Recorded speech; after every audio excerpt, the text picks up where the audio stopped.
ಭಾರತ ಮುಖ್ಯವಾಗಿ ಯುವಕರ ರಾಷ್ಟ್ರ ಮ್ಯಾಮ್. ಆದರೆ ದೇಶವನ್ನ ಆಳ್ಬೇಕಾದವರು, ದೇಶವನ್ನ ಮುನ್ನಡೆಸ್ಕೊಂಡು ಹೋಗಬೇಕಾದಂತಹ ಯುವಕರು ಈಗ ಡಿಪ್ರೆಷನ್ ಅನ್ನುವಂತಹ ಒಂದು ಆ ಚೌಕಟ್ಟಲ್ಲಿ ಬದುಕ್ತಾ ಇದ್ದಾರೆ. ಯಾರು ಕೇಳಿದ್ರು ನಾನು ಡಿಪ್ರೆಷನ್ ಟ್ರೀಟ್ಮೆಂಟ್ ತಗೊಳ್ತಾ ಇದ್ದೀನಿ, ನನಗೆ ಡಿಪ್ರೆಷನ್, ನಾನು ಮನೇಲೇ ಕೂತ್ಕೊತೀನಿ, ನಾನು ವರ್ಕ್ಗೆ ಹೋಗ್ತೀನ, ಯಾರ ಜೊತೆನೂ ಸೇರೋದಿಲ್ಲ, ಯಾರ ಹತ್ರನೂ ಮಾತಾಡೋದಿಲ್ಲ, ಈ ರೀತಿ ಆಗ್ತಾ ಇದೆ. ಯಾಕೆ ಮ್ಯಾಮ್ ಈ ರೀತಿ ರೀಸನ್ಗಳು ಏನು ಅಂತ? ಒಂದು ನಾವು ಜನನ ಸಹಜವಾಗಿ ಅವ್ರು ಹೆಂಗಿದ್ದಾರೆ ಅದನ್ನ ಎಕ್ಸೆಪ್ಟ್ ಮಾಡೋದು ಬಿಟ್ಬಿಟ್ಟಿದ್ದೀವಿ. ಇವಾಗ ನಮ್ಮ ಕಾಲದಲ್ಲಿ ಏನು ಅಂದರೆ, ನೀವು ಇವಾಗ ತುಂಬ ಒಂದು staunch believer of all the religious ಇದು ಅದೆಲ್ಲ ಇಟ್ಕೊಂಡು ಮೈಲಿಗೆಲ್ಲ ಇಟ್ಕೊಂಡು ಬರುವಂಥ ಒಂದು ಹೆಂಗಸು ಕೆಲಸಕ್ಕೆ ಬರ್ತಾಳೆ. ಅದೆಲ್ಲ ಬಿಟ್ಟು ನಾನು ಆರಾಮಾಗಿ ಕ್ರಿಶ್ಚಿಯನ್ ಆಗಿದ್ದೀನಿ, ನನಗೆ ಅದು ಯಾವುದು ನನಗೆ ತಟ್ಟೋದಿಲ್ಲ ಅಂತ ಹೇಳೋರು ಬರ್ತಿರ್ತಾರೆ. ಬಟ್ ಅವರೆಲ್ಲ ಒಂದೇ ಲೈನ್ನಲ್ಲಿ ಖುಷಿಯಾಗಿ ಒಂದೇ ಇದು ಭೇದ ಭಾವ ಇಲ್ಲದೆ ಅವರು ಆರಾಮಾಗಿ ಕೆಲಸ ಮಾಡೋ ಇದಿತ್ತು. ಇವಾಗ ಅದಿಲ್ಲ. ಇವಾಗ ನಾವು ಎಲ್ಲದನ್ನು ಎಷ್ಟು ಕನ್ಸೈಸ್ ಇದು ದೇಶ, ನಮ್ಮ ಮಾಮ ಯಾವಾಗ್ಲೂ ಹೇಳೋರು, ದೇಶ ಎಷ್ಟು ದೊಡ್ಡ ಆಗ್ತಾ ಇದೆ, ಪ್ರಪಂಚ ನಾವು ಎಷ್ಟು ಈಸಿಯಾಗಿ ಇವಾಗ ಕಮ್ಯೂಟ್ ಮಾಡ್ತೀವಿ. ಇಲ್ಲಿ ಕೂತ್ರೆ ಒಂದು 4 ತಾಸಿನಲ್ಲಿ ನಾನು ಲಂಡನ್ಗೆ ಹೊರಟೋಗ್ತೀನಿ, ಒಂದು 18 ತಾಸಲ್ಲಿ ನಾನು USA ಹೊರಟೋಗ್ತೀನಿ. ಆದ್ರೆ ಮನಸ್ಸು ನಮ್ದು ಚಿಕ್ಕದಾಗ್ತಾ ಹೋಗ್ತಾ ಇದೆ. ಎಷ್ಟು ನಾವು ವಿಶಾಲವಾಗಿ ಎಲ್ಲ ಕಡೆ ತಿರ್ಗಾಡ್ಕೊಂಡು ಬರ್ತಾ ಇದೀವಿ, ಸುಮ್ಮನೆ ಹಾಲಿಡೇಗೇನೆ ನಾವು ಎಲ್ಲ ಕಡೆನೂ ಹೋಗ್ತಾ ಇದೀವಿ. ಆದ್ರೆ ನಮ್ಮ ಮನಸ್ಸು ಎಷ್ಟು ಚಿಕ್ಕದು ಅಂದ್ರೆ, ನಾವು ಇನ್ನೊಬ್ಬರ ಹತ್ರ ಮಾತಾಡೋದಕ್ಕೆ ನಮ್ಗೆ ಇಷ್ಟ ಇಲ್ಲ, ನಾವು ಪಕ್ಕದ ಮನೆಯವ್ರಿಗೆ ಏನಾಗ್ತಿದೆ ನಾವು ಕೇರ್ ಇಲ್ಲ, ನಾವು ಅದ್ರ ಬಗ್ಗೆ ಯೋಚನೆ ಮಾಡೋದಿಲ್ಲ. ಸೊ ಇದು ಮಕ್ಕಳಿಗೆ ಒಂದು ದೊಡ್ಡ ಪ್ರಭಾವ ಬೀಳ್ತಾ ಇದೆ. ಅವ್ರಿಗೆ ಆಚೆ ಕಡೆ ಹೋಗಿ ಜನರ ಹತ್ರ ಮಿಂಗಲ್ ಮಾಡೋಕ್ಕೆ ನಾವು ಬಿಡಲ್ಲ. ಬಿಕಾಸ್ ನಮ್ಮ ಸ್ಟೇಟಸ್ ಒಂದಿದೆ, ಅವ್ರ ಸ್ಟೇಟಸ್ ಬೇರೆ ಇದೆ ಅಂತ ಹೇಳ್ಕೊಡ್ತೀವಿ. ಇದು ಸರಿಗಿರೋದಿಲ್ಲ. ಬಿಕಾಸ್ ಯಾರೇ ಹೆಂಗೆ ಇರಲಿ, ವಿ ಯೂಸ್ ಟು ಆಕ್ಸೆಪ್ಟ್. ನಾನು ಯಾವುದೇ ಸ್ಟೇಟಸ್ ಇಂದ ಬರಲಿ, ಅಂಡ್ ನಾವು ಯಾರು ತುಂಬಾ ದೊಡ್ಡ ಸ್ಟೇಟಸ್ ಅಲ್ಲಿ ಇರಲಿಲ್ಲ ಅಂತ ಅಟ್ಲೀಸ್ಟ್ ನಾವು ಅನ್ಕೋತಾ ಇರಲಿ. ನಮ್ಮ ಅಪ್ಪ ಅಮ್ಮನ ಹತ್ರ ದುಡ್ಡಿದ್ರು ಅವ್ರು ಯಾವತ್ತೂ ತೋರಿಸ್ಕೋತಾ ಇರಲಿಲ್ಲ ನಮ್ಮ ಹತ್ರ ದುಡ್ಡಿದೆ ಅಂತ. ನಿನಗೆ ಏನು ನೀಡಿದೆ ಅದನ್ನ ನಾವು ಸ್ಯಾಟಿಸ್ಫೈ ಮಾಡ್ತೀವಿ ಇಷ್ಟು ಒಂದು ಕಾಲದ ಅವಧಿನಲ್ಲಿ. ನೀನ್ ಇವಾಗ ಪೆನ್ ಕೇಳಿದ್ಯಾ, 1-2 ದಿನದಲ್ಲಿ ನೀನ್ ಪೆನ್ ತಂದ್ಕೊಡ್ತೀವಿ. ದಿನ ಅವತ್ತೇ ನಾನು ತಂದ್ಬಿಟ್ಟು 10 ಪೆನ್ ತಂದ್ಕೊಡಲ್ಲ. ಓಕೆ, ನೀನ್ 1 ಪೆನ್ ಕೇಳಿದ್ರೆ 1 ಪೆನ್ ತಂದ್ಕೊಡ್ತೀನಿ. ಸೊ ಈ ಅಧಿಕವಾಗಿ ಎಲ್ಲ ಪ್ರೊವೈಡ್ ಮಾಡೋ ಇವಾಗ ಒಂದು ಶೈಲಿ ಬಂದ್ಬಿಟ್ಟಿದೆಯಲ್ಲ. ಯಾಕೆಂದ್ರೆ ನನ್ನ ಹತ್ರ ಹಣ ಇದೆ, ಆ ಹಣ ನಾನು ತೋರಿಸ್ಕೋಬೇಕು. ಎಲ್ಲದಕ್ಕಿಂತ ಎಕ್ಸ್ಪೆನ್ಸಿವ್ ಆಗಿರೋ ಸಾಮಾನುಗಳು ತೆಕ್ಕೊಡೋದಾಗ್ಲಿ, ನಮ್ಮ ಮಗಳು ತುಂಬಾ ಆಕ್ಸೆಂಟೆಡ್ ಆಗಿ ಭಾಷೆ ಮಾತಾಡಬೇಕು ಅಂತ ಇರೋದು. ನಿನಗೆ ಸ್ವಭಾವದಿಂದ ಆಕ್ಸೆಂಟ್ ಇದ್ರೆ ಅದು ಬೇರೆ ವಿಚಾರ. ಯಾಕೆಂದ್ರೆ ನೀನ್ ಯಾವುದೋ ಒಂದು ಪರಿಸ್ಥಿತಿಯಿಂದ ಆ ಒಂದು ಆಕ್ಸೆಂಟ್ ನೀನ್ ತಗೊಂಡ್ ಬಂದಿರ್ತೀನಿ. ಇವಾಗ ನಾನು ಯಾವುದೋ ಒಂದು ಜಾಗದಲ್ಲಿ ಜೈಪುರಕ್ಕೆ ಹೋಗಿದ್ದೆ ಅನ್ಸುತ್ತೆ. ಅಲ್ಲಿ ಒಂದು ಮಗು ಫ್ಯಾನ್ ಮಾರ್ತಾ ಇದ್ದ. ಅವನ್ಗೆ ಆಲ್ಮೋಸ್ಟ್ ಫಾರಿನ್ದು 8 ಇಲ್ಲ 10 ಭಾಷೆ, 10 ಫಾರಿನ್ ಲ್ಯಾಂಗ್ವೇಜ್ ಬರ್ತಿತ್ತು. ಅಂದ್ರೆ ಅವ್ನು ಅಲ್ಲಿಂದ ಕಲ್ತಿದ್ದ. ಅವನೇನು ಓದು ಬರಹ ಕಲ್ತಿರ್ಲಿಲ್ಲ, ಅವನೇನು ಸ್ಕೂಲ್ ಹೋಗಿರ್ಲಿಲ್ಲ, ಏನು ಇಲ್ಲ, ಅವ್ನು ಫ್ಯಾನ್ ಮಾಡ್ಕೊಂಡು. ಸೊ ಇದು ನಮ್ಮ ವಾತಾವರಣದಲ್ಲಿ ಏನು ಇರುತ್ತೆ ಅದನ್ನ ನಾವು ತಗೊಂಡಿರ್ತೀವಿ, ಎಕ್ಸೆಪ್ಟ್ ಮಾಡ್ತೀವಿ ಹೊರತು ಅದರಿಂದ ಆಕ್ಸೆಂಟ್ ಬರುತ್ತೆ, ಇದರಿಂದ ಹಿಂಗೆ ಈ ಸ್ಟೈಲು ಅದ್ ಸ್ಟೈಲ್, ಅದ್ ಯಾವ್ದು ಸ್ಟೈಲ್ ಇಲ್ಲ. ಸೊ ನೀನ್ ಹೆಂಗೆ ಜೀವನ ಮಾಡ್ತಿರ್ತೀಯ ಅದನ್ನ ಸಹಜ ರೂಪದಲ್ಲಿ ಜನ ಅಕ್ಸೆಪ್ಟ್ ಮಾಡ್ಲಿಲ್ಲ ಅಂದ್ರೆ, ಮನೆಯಲ್ಲೂ ಅಷ್ಟೇ ತಂದೆ ತಾಯಿ ಅಕ್ಸೆಪ್ಟೇ ಮಾಡಲ್ಲ. ಅವ್ರು ಎಷ್ಟು ಬ್ಯುಸಿ ಆಗಿದ್ದಾರೆ ಇವತ್ತು ಅವ್ರದೇ ಒಂದು ಇದ್ರಲ್ಲಿ ಅಂದ್ರೆ, ಮಗು ಏನ್ ಮಾಡ್ತದೆ ಖಂಡಿತ ಅವ್ರಿಗೆ ಗೊತ್ತಿಲ್ಲ. ಸೊ ಆಮೇಲೆ ಎಲ್ಲ ಆದ್ಮೇಲೆ ಯಾವತ್ತೋ ಒಂದಿನ ಅವನ ಪ್ಯಾಂಟ್ ಅಲ್ಲಿ ಕೊಕೇನ್ ಸಿಕ್ತು, ಇಲ್ಲ ಸಿಗರೇಟ್ ಸಿಕ್ತು, ಇಲ್ಲ ಇನ್ನೇನೋ ಸಿಕ್ತು, ಆವತ್ತು ಅವನನ್ನು ಹಿಡ್ಕೊಂಡು ಗಲಾಟೆ ಮಾಡಿ ಆವತ್ತಿನ ದಿನ ನನ್ನ ಹತ್ರ ಕರ್ಕೊಂಡ್ ಬರ್ತಾರೆ. ನಾನು ಅಂತೀನಿ that is too late, that is not even right. And ಯಾಕೆ ಬ್ಲೇಮ್ ಮಾಡ್ತಾ ಇದ್ದೀರಾ? ಅದಕ್ಕೆ ಯಾರು ಕಾಸ್, ಯಾರು ಹಣ ಜಾಸ್ತಿ ಕೊಟ್ಟಿದ್ದು? ಪಾಕೆಟ್ ಮನಿ ಆಗಿ. ಸೊ ಇದು ಲೈಕ್ ಇವನ್ 1 year ಚೈಲ್ಡ್ಗೆ ಒಂದು ಹೋಲ್ ಕೇಕ್ ಕೊಟ್ಬಿಟ್ಟು ತಿನ್ನಕ್ ಬಿಡ್ತಾರೆ. ನಾನು ಹೇಳ್ತೀನಿ ಇದ್ರಲ್ಲಿ ಏನಿದೆ? ಅದೇ ಮ್ಯಾಮ್, ಓವರ್ ಫ್ರೀಡಮ್ ಕೂಡ ಒಂದು ಪ್ರಾಬ್ಲಮ್. ಅಂಡ್ ಇನ್ನೊಂದು ಸ್ಟೈಲ್, ನನಗೆ ನಿಮ್ಮ ಮೂಲಕ ಇದನ್ನ ನಾನು ಮೀಡಿಯಾಗೆ ತಿಳಿಸ್ಲೇಬೇಕು ಅಂತ ನನ್ನ ಆಸೆ. ಏನು ಅಂದ್ರೆ, ಮಕ್ಕಳು ಬೆಳೀತಾರೋವಾಗ್ಲೇ ಇವನ್ನ ತಿನ್ನೋದೇ ಇಲ್ಲ, ಇವನ್ಗೆ ಇಷ್ಟನೇ ಇಲ್ಲ ತಿನ್ನಕ್ಕೆ ಅಂತ ಹೇಳ್ತಾರೆ. ಪದೇ ಪದೇ ತಂದೆ ತಾಯಿ ಅದನ್ನ ಹೇಳಿದಾಗ ಮಗು ಇರ್ಬೋದು ನನಗೆ ತಿನ್ನಕ್ಕೆ ಇಷ್ಟ ಇಲ್ಲ, ತಿನ್ನೋದೇ ಇಲ್ಲ. ಇವನು ಏನಿದ್ರು ಬರೀ ಜಂಕ್ ಫುಡ್ ತಿಂತಾನೆ.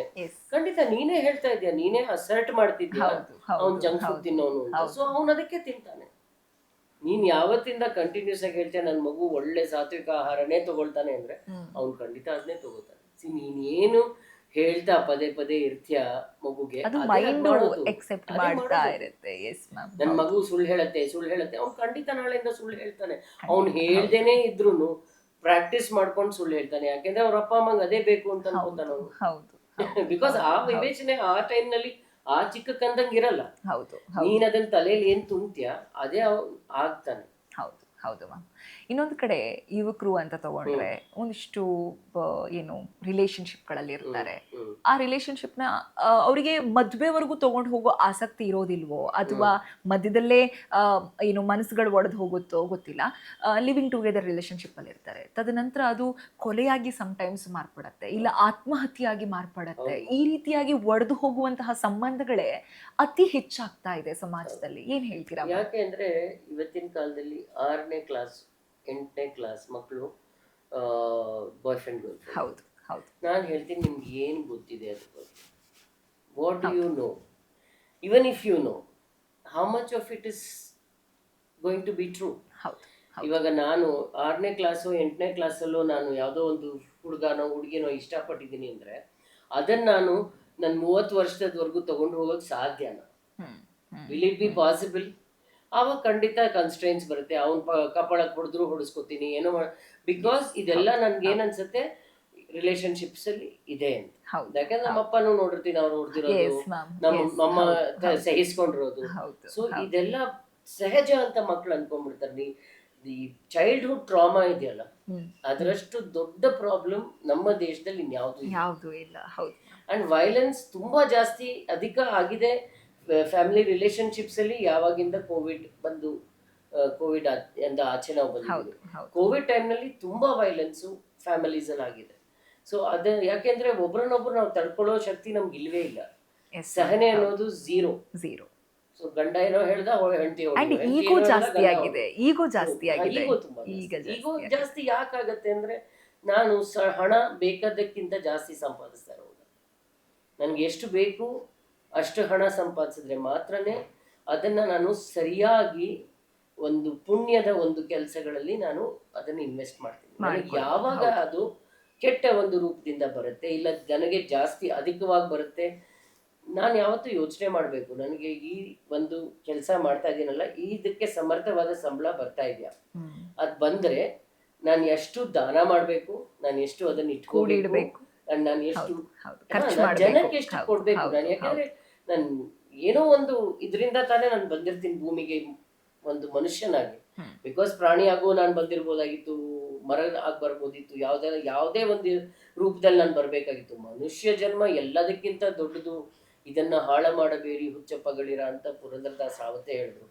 ಆದ್ರೆ ಅದನ್ನ ನಾವು ಇವತ್ತೂ ಅರ್ಥ ಮಾಡ್ಕೊಂಡಿಲ್ಲ. ಮಾನವ ಜನ್ಮ ಎಷ್ಟು ದೊಡ್ಡದು ಅಂದ್ರೆ ಅದನ್ನ ನಾವು ಇವಾಗ ನನ್ನ ಹತ್ರ ಒಂದು ಎಕ್ಸ್ಟ್ರಾ 200 ರೂಪಾಯಿ ಕೊಟ್ಟಿದ್ದಾನೆ ಭಗವಂತ ಅಂದ್ರೆ ಅದನ್ನ ನಾನು ಯಾರಿಗಾನ ಕೊಡಕ್ ಕೊಟ್ಟಿದ್ದಾನೆ ಹೊರತು ನಾನು ಇಟ್ಕೊಳಕ್ ಕೊಟ್ಟಿಲ್ಲ. ಅದನ್ನ ನಾನು ಇಟ್ಕೊಂಡ್ರೆ ನಾನು ಕಳ್ತನ ಮಾಡಿದೆ ಅಂತ. ಸೊ ಈ ಒಂದು ಕಾನ್ಷಿಯಸ್ನೆಸ್ ನನಗೆ ಬಂತು ಅಂದ್ರೆ ನಾನು ನೆಮ್ಮದಿಯಾಗಿರ್ತೀನಿ. ಅದನ್ನ ತಗೊಂಡು ಹೋಗಿ ನಾನು ಇಲ್ಲಿ ಬರ್ತಿದ್ದಾಳೆ ನಮ್ಮ ಇಲ್ಲಿ ಕಸ ತಗೊಂಡು ಹೋಗೋಳು, ಅವಳು ಕೊಟ್ಬಿಟ್ರೆ ಅವತ್ತಿನ ದಿನ ನಾನು ಸುಖವಾಗಿರ್ತೀನಿ. ಅದನ್ನ ನಾನು ಜೋಬ್ನಲ್ಲಿ ಇಟ್ಕೊಂಡಿದ್ರೆ ಅದು ನನ್ ಟೆನ್ಷನ್ ಕೊಡುತ್ತೆ. ಇದ್ರಲ್ಲಿ ಏನ್ ಮಾಡ್ಲಿ, ಏನೋ ಹೋಗಿ ನಾನು ಕೆಟ್ಟ ವಿಚಾರದಲ್ಲಿ ಕೆಟ್ಟದೇ ಖರ್ಚು ಮಾಡ್ತೀನಿ ಹೊರತು ಒಳ್ಳೆ ಖರ್ಚು ಮಾಡ್ಲಿಕ್ಕೆ ಸಾಧ್ಯನೇ ಇಲ್ಲ. ಸೊ ಅದು ಇಂಪಾರ್ಟೆಂಟ್. ನನಗೆ ಎಷ್ಟು ಬೇಕು. ಒಂದು ಸಂತರಿಗೆ ಯಾರೋ ಕೇಳಿದ್ರು ಈ ಪ್ರಶ್ನೆ, ಬಹಳ ಚೆನ್ನಾಗಿತ್ತು. ಜೈನ್ ಸಂತರಿಗೆ ಯಾರೋ ಒಬ್ರು ಪ್ರಶ್ನೆ ಕೇಳಿದ್ರು, ಹೆಣ್ಮಕ್ಳು ಕೆಲಸ ಮಾಡೋದನ್ನ ನೀವು ವಿರೋಧಿಸ್ತೀರಲ್ಲ, ಅದು ಎಷ್ಟು ಮಟ್ಟಿಗೆ ಸಹಜ, ಒಳ್ಳೇದು, ಹೆಣ್ಮಕ್ಳು ಯಾಕೆ ಕೆಲಸ ಮಾಡಬಾರ್ದು, ಗಂಡಸರು ಮಾತ್ರ ಕೆಲಸ ಮಾಡ್ಬೇಕಾ, ಯಾಕೆ ಹೆಣ್ಮಕ್ಳು ಕೆಲಸ ಮಾಡಲ್ಲ ಅಂದರೆ ಅವರೆಂದ್ರು, ಹೆಣ್ಮಕ್ಳು ಗಂಡು ಮಕ್ಕಳು ಕೆಲಸ ಮಾಡೋದು ಬೇಡ ನಾನು ಅದನ್ನು ಹೇಳಲಿಲ್ಲ. ಕೆಲಸ ಯಾಕೆ ಮಾಡಬೇಕು, ಬೇಕಾ ಬೇಡವಾ ಅಂತ ನಾನು ಹೇಳಿದೆ. ಈಗ ನಿನ್ನ ಗಂಡ ನಿನ್ನ ಒಂದು ಎಲ್ಲ ಇದನ್ನು ಪೂರೈಸಿ ನಿನ್ನ ಮಕ್ಕಳನ್ನ ಎಲ್ಲರೂ ನೋಡ್ಕೊಳ್ಳಿಕ್ಕೆ ಸಾಮರ್ಥ್ಯ ಇದೆ ಅಂದರೆ ನೀನು ಮನೆ ನೋಡ್ಕೊಳ್ಳೋ ಚೌಕಟ್ಟನ್ನು ಇನ್ನೂ ಚೆನ್ನಾಗಿ ಅಧಿಕವಾಗಿ ಪ್ರೀತಿಯಿಂದ ನೀನು ಮಾಡಿದ್ರೆ ಅದು ದೊಡ್ಡ ಒಂದು ಕೊಡುಗೆ ನೀನು ಕೊಡೋದು ದೇಶಕ್ಕೆ. ಆವಾಗ ನೀನು ಸತ್ಕೊಂಡು ಕೆಲಸ ಮಾಡೋ ನೆಸೆಸಿಟಿ ಇಲ್ಲ. ನೆಸೆಸಿಟಿ ಇದ್ರೆ ಗಂಡಸರು ಮಾಡ್ಲಿ ಹೆಂಗಸರು ಮಾಡ್ಲಿ, ನೆಸೆಸಿಟಿ ಇಲ್ಲ, ಗಂಡಸರು ಮಾಡ್ಬೇಕಾಗಿಲ್ಲ ಹೆಂಗಸರು ಮಾಡ್ಬೇಕಾಗಿಲ್ಲ. ಈಗ ನಾನು 10 ಮನೆ ಕಟ್ಟಿಸ್ಬಿಟ್ಟಿದ್ದೀನಿ, ಅದರಿಂದ ಎಲ್ಲ ಬಾಡಿಗೆ ಬರ್ತಾ ಇದೆ. ಸೊ ಗಂಡಸ್ನಾಗಿದ್ದೀನಿ ಆದ್ರೂ ನಾನು ಕೆಲಸ ಮಾಡೋದಿಲ್ಲ, ಬಿಕಾಸ್ ನನ್ಗೆ ಇದೆಲ್ಲ ಬರ್ತಿದೆ. ಅದರಿಂದ ನಾನು ದಾನ ಧರ್ಮ ಮಾಡ್ಬೋದು, ಹೋಗಿ ಇನ್ನೇನೋ ಹೊಲದಲ್ಲಿ ಯಾರು ಕೆಲಸ ಮಾಡ್ತಿದ್ರೆ ಅದನ್ನೆಲ್ಲ ನೋಡ್ಕೋಬಹುದು.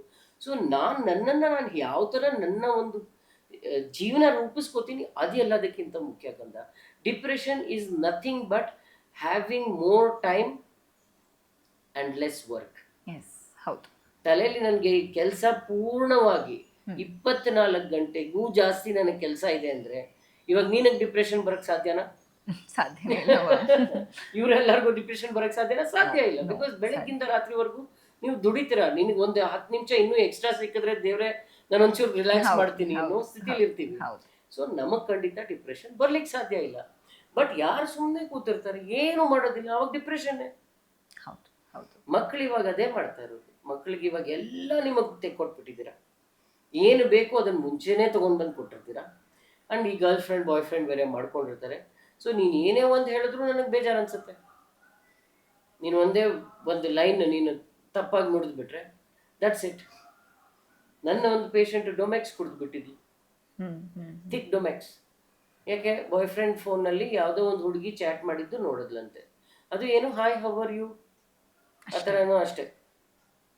ಡೊಮೆಕ್ಸ್ ಕುಡಿದ್ಬಿಡೋದು. ಅದಕ್ಕೆ ಅವ್ರ ತಾಯಿ ಪಾಪ ಎಷ್ಟು ಒದ್ದಾಡ್ಕೊಂಡು ಆಮೇಲೆ ಆಪ್ರೇಷನ್ ಮಾಡಿದ್ದು. ನನಗೆ ಎಷ್ಟಾಯಿತು, ನಾನು ಅಷ್ಟು ಸಂಗ್ರಹಿಸಿ ಅವಳಿಗೆ ದುಡ್ಡು ಕಳಿಸ್ದೆ ಆ ತಾಯಿಗೆ. ಅವಳು ಆಮೇಲೆ ಅದೆಷ್ಟು ಸಂಗ್ರಹಣೆ ಮಾಡ್ಕೊಂಡು ಅವಳು ಪಾಪ ಇದನ್ನ ಮುಗಿಸಿದ್ಲೋ ಗೊತ್ತಿಲ್ಲ. ಆ ಮಗುಗದು ಅರಿವೇ ಇಲ್ಲ. So that is important. ನನ್ನ ತಾಯಿ ಅಷ್ಟು ಕಷ್ಟಪಡ್ತಿದ್ದಾಳೆ, ನಾನು ಈ ಒಂದು ಕೆಲಸ ಮಾಡಿದ್ರೆ ಅವಳಿಗೆ ಎಷ್ಟು ತೊಂದರೆ ಆಗುತ್ತೆ, ಈ ಯೋಚನೆ ನಮಗೆ ಬರಬೇಕು. ಅಷ್ಟು ಒಂದು ಸಂಬಂಧ ಚೆನ್ನಾಗಿರ್ಬೇಕು.